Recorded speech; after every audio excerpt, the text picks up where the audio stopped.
வணக்கம் நண்பர்களே. இன்று நாம் கேட்கப் போவது மனதை கட்டுப்படுத்தும் மந்திரம் என்ற ஒரு ஆழமான ஊக்கக்கதை.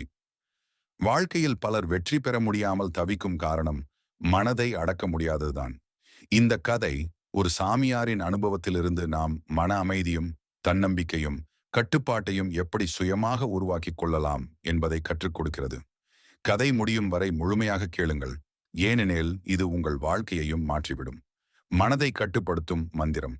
மலைகளால் சூழப்பட்ட ஒரு அமைதியான கிராமம். அங்கிருந்தது ஒரு சிறிய ஆசிரமம்.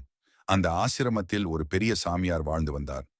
அவரை எல்லோரும் ஆதி சுவாமிகள் என்று அழைத்தனர். அவர் முகத்தில் எப்போதும் அமைதி, குரலில் கருணை, பார்வையில் ஞானம். தொலைதூரத்திலிருந்து பலர் அவரை சந்திக்க வந்தார்கள்.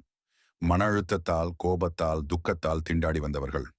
அவர்களுக்கெல்லாம் ஆதி சுவாமிகள் ஒரு எளிய வழி சொல்லுவார். உன் மனதை நீயே அடக்கு. ஒரு நாள் ஒரு இளைஞன் அந்த ஆசிரமத்துக்கு தன்னை அழைத்துக் கொண்டு வந்தான். அவன் பெயர் அரவிந்த். அவன் நகரத்தில் வேலை பார்த்தவன். நல்ல கல்வி, நல்ல சம்பளம் இருந்தும் மன அமைதி இல்லாமல் வாழ்ந்து வந்தான். சிறிய விஷயத்திற்கு கூட அவன் கோபப்படுவான். எளிதில் மனமுடையும்.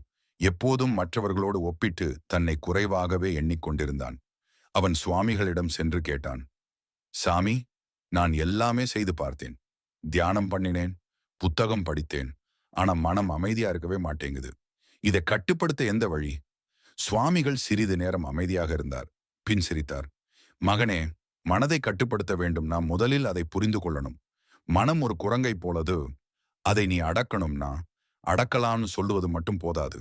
அதை நேசிக்கணும், அதை கவனிக்கணும். அதுக்கு பிறகு சுவாமிகள் அவனுக்கு ஒரு சிறிய பாத்திரம் கொடுத்தார். அதில் நீர் நிரப்பி வைத்திருந்தது. அவர் சொன்னார், இந்த பாத்திரத்தை கிராமம் முழுக்க சுற்றி வா. ஆனால் ஒரு நிபந்தனை, பாத்திரத்தில் உள்ள தண்ணீர் ஒரு சொட்டும் சிந்தக்கூடாது. அரவிந்த் அதிர்ச்சி அடைந்தான். சாமி, இது என்ன பயிற்சி என்று கேட்டான். சுவாமிகள் மெதுவாக சிரித்தார். போகிற போது இதன் அர்த்தம் புரியும். அவன் அந்த பாத்திரத்தை எடுத்துக்கொண்டு கிளம்பினான். முழு கிராமமும் வழியிலே அவனை பார்த்தது. சிலர் சிரித்தார்கள், சிலர் கேலி செய்தார்கள். பைத்தியமா, தண்ணீரை எடுத்துக்கொண்டு சுழற்றுகிறானே என்று. ஆனால் அவன் அவர்களை கவனிக்கவில்லை.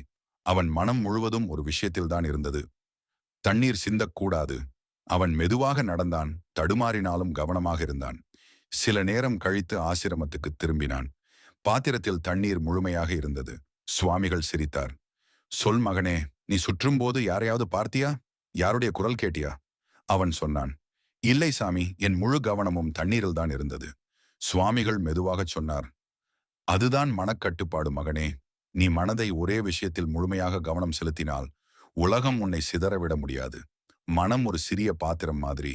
அதை கவனமாக கையாளத் தெரிந்தவனுக்கு வாழ்க்கை எளிதாகும். அந்த நாளிலிருந்து அரவிந்த் தினமும் தியானம் செய்யத் தொடங்கினான். தனக்குள் எழும் ஒவ்வொரு எண்ணத்தையும் கவனிக்க கற்றுக்கொண்டான். மனத்தை அடக்குவது என்றால் அதை அழிப்பதல்ல, அதை புரிந்து கொள்வதுதான் என்பதை உணர்ந்தான். பல மாதங்கள் கழித்து அவனில் பெரிய மாற்றம் ஏற்பட்டது. அவன் கோபப்படவே மாட்டான். எதையும் அமைதியாக சமாளிப்பான். அவன் வாழ்வின் ஒவ்வொரு தருணத்தையும் நிதானமாக அனுபவிக்கத் தொடங்கினான். ஒரு நாள் சுவாமிகளை மீண்டும் சந்தித்தான். அவன் சொன்னான், சாமி, நான் இப்போது உண்மையான அமைதியை உணர்கிறேன். சுவாமிகள் சிரித்தார். மகனே, மனம் உன்னை அடக்கியது அல்ல, நீயே மனத்தை அடக்கியிருக்கிறாய். அதுவே மனித வாழ்க்கையின் வெற்றி. அந்த நாளிலிருந்து அரவிந்த் தன் வாழ்வை மற்றவர்களுக்கு உதவுவதற்காக அர்ப்பணித்தான். அவன் கூறுவான், மனதை அடக்கினால் உலகம் உன் கைகளில் இருக்கும். முடிவுரை. நண்பர்களே, இந்த கதை நமக்கு சொல்லும் உண்மை, வெற்றி பெற வேண்டும்னா முதலில் நம்ம மனதை வெல்லணும். மனம் அமைதியானால் வாழ்க்கை எளிதாகும். மனம் குழப்பமானால் உலகமே சிரமமானதாக தோன்றும். எனவே தினமும் சில நிமிடங்கள் தியானம் பண்ணுங்கள்.